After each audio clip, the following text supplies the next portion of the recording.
Naku po mga kababayan, Attorney Mike Operario naglabas ulit ng bagong video, no?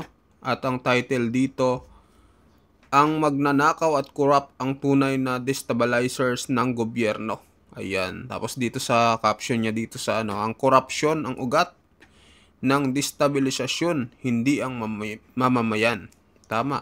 So pakinggan na natin to mga kababayan, itong video at ang statement dito ni Attorney Mike Operario. So sabay-sabay natin panoorin mga kababayan.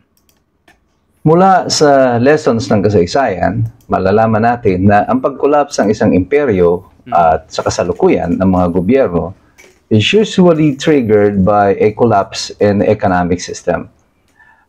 Ito po muli si Attorney Mike Operario at yan ang pag-uusapan natin ngayong gabi para malaman natin anong significance ng recent economic development nito sa future ng ating bansa. Mula po sa panahon ng imperyo ng Roma, ng the Ottoman Empire, yung French, at yung pinaka-last great empire that we had, colonizer, ang British Empire, was brought down to its knees primarily because of economic collapse ng kanilang pananalapi. Na bumagsak ang halaga ng kanilang ng pounds para sa Inglaterra, sa Romans, yung value ng kanilang coin, yung Ottoman, ganun din. And it is always this economic downfall na nagtitrigger ng pag-collapse ng anumang imperyo o ng anumang gobyerno. Sa kasaysayan po ng Pilipinas, kung titingnan natin ito sa pagkakawangis kung anong meron tayo sa kasalukuyan, tingnan natin yung revolution ng 1986. Bago po nag-collapse noon ang gobyerno ni Ferdinand Marcos Sr., nagkaroon muna ng avalanche of economic blunders. Bumagsak noon ang presyo ng piso against the dollar to a record of 25. At nang na-hit yung 25 pesos na yon, that was the trigger. But prior to the collapse in the dollar, there was already a downturn in the economy because of the call for civil disobedience noong panahon na yon ni Cory Aquino, because of yung dayaang nangyari dito sa halalan ni President Marcos Sr. Nagkaroon ng bank run, yung mga tao nag-withdraw ng kanilang mga pera mula sa mga bangko dahil wala na silang tiwala sa ekonomiya ng Pilipinas na pinatatakbo ng mga cronies. Maraming mga nag-withdraw ng pera nila mula sa PNB at all the other banks na kontrolado ng mga crony ni Marcos, at binoykot pati ang mga produkto ng San Miguel na noon ay hawak nila Danding Coangco at mga kaalyado ng pamahalaan.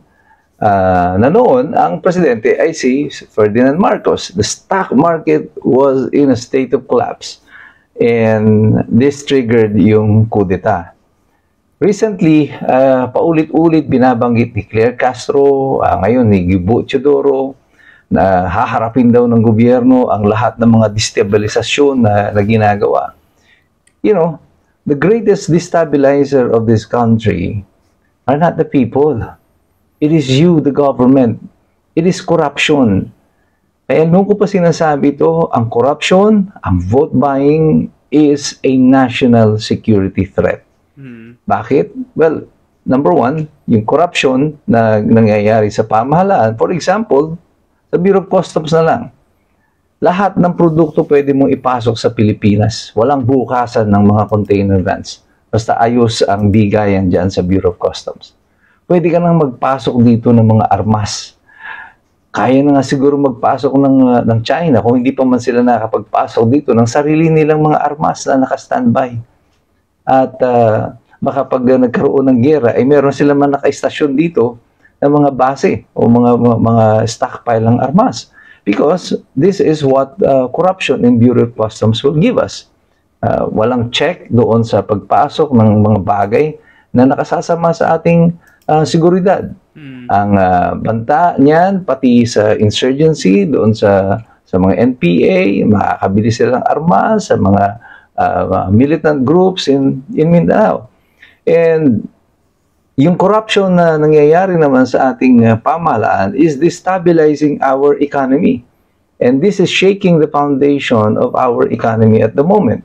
Kamakailan lamang mga major groups, business groups, Philippine Chamber of Commerce and Industries, ang Makati Business Club, and all other big business groups have already written a letter to Bongbong Marcos at calling his attention na dapat gawan niya ng paraan itong mga nangyayari nito sa korupsyon.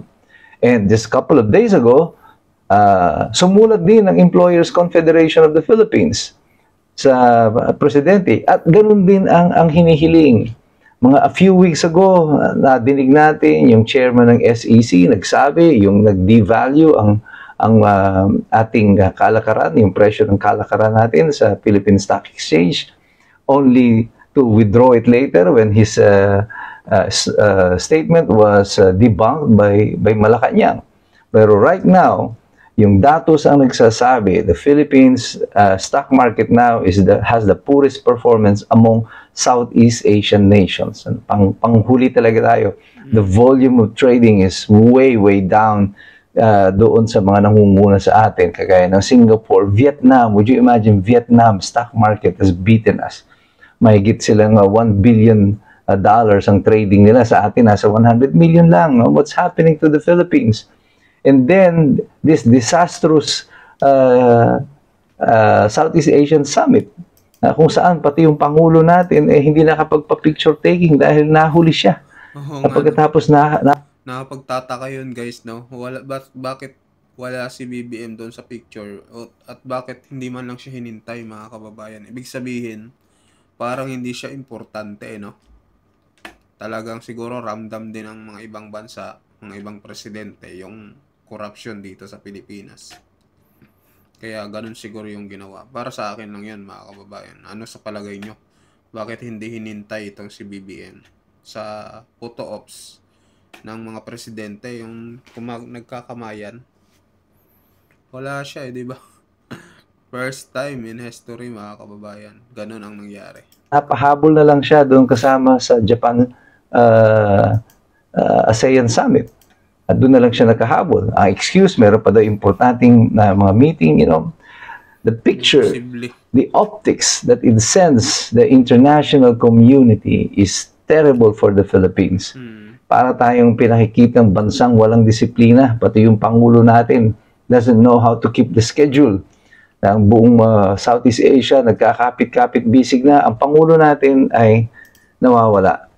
This Southeast Asian summit na ito is a good opportunity for countries to enter into bilateral or multilateral agreements, especially with the presence of Canada, of the United States, of Japan, na sumasali sa mga usapin na to because they see Southeast Asia as a competitor for China in terms of market potential.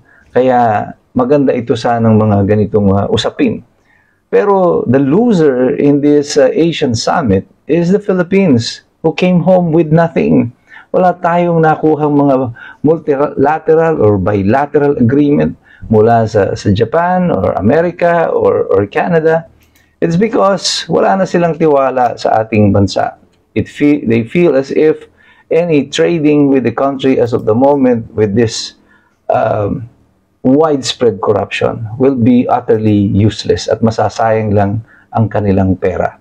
At dito, ipinapakita nito sa atin the pattern that happened during the time of the father of Bongbong Marcos is being repeated again. Nako, mukhang mangyayari, mga kababayan, nung nangyari kay Marcos Sr. dati, mukhang mangyayari din kay PBBM ngayon sa panahon niya. Nako, matindi itong sinabi ni Attorney Mike Operario, mga kababayan.